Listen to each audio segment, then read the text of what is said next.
Yo, what's up, my music here? At ito mga master yung aking rig rundown ng aking pedal board 2025 update. Ito yung aking full setup. Aling sa aking gitara is papasok siya dito sa Swift audio na tuner. Yan, magandang tuner na to kasi maliit lang. Kasya siya dito sa taas ng pedal board. Then normally magi-input siya dito sa Pro Series 2 ng Morley. Yan, input. Hindi lang siya naka-chain ngayon mga master, pero ganun yung ginagawa ko pag naka-setup na to.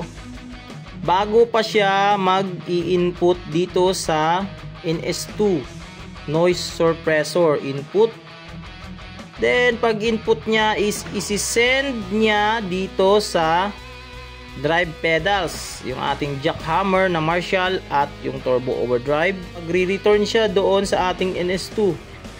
Yan, naka-loop silang dalawa bago pa i-out ng NS2 papunta sa ating modulation. Yan, ito na yung ating modulation mga master, flanger BF2 ng Boss. So flanger modulation, at ito sa ating Joyo Ironman edition. Yan, yan, chorus yan mga master. Bago pa yung delay, ito yung delay natin, Ironman edition din ng Joyo. Si-send ng ating Joyo dito sa ating Dig Reverb, Aimbabe. Yan, product by Aimbabe din to mga master. At yung pang last sa aking chain mga master is si Black Tank G. Yan, by Aimbabe din mga master. So ang gamit ko lang sa kanya mga master is yung kanyang preamp. Yan, meron lang akong amp, binubuksan ko lang yung amp niya, at yung kanyang IR. Yan, IR cab.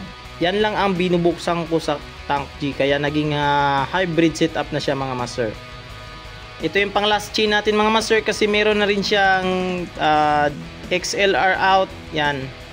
So, di ko na kailangan mag-DI box dito mga master, baka rekta na ako sa mix. At wala pa akong in-ear monitor mga master. Gamit ko lang yung kanyang output mga master, para meron lang akong monitor na cabs. Yan.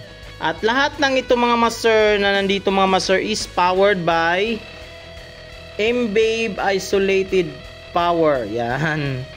Ito yung nagpa-powered niyan lahat-lahat mga master na nandito ngayon mga master. Yan. So yun lang mga master para sa ating rig rundown update mga master ngayong 2025 mga master. This is my music. Peace out!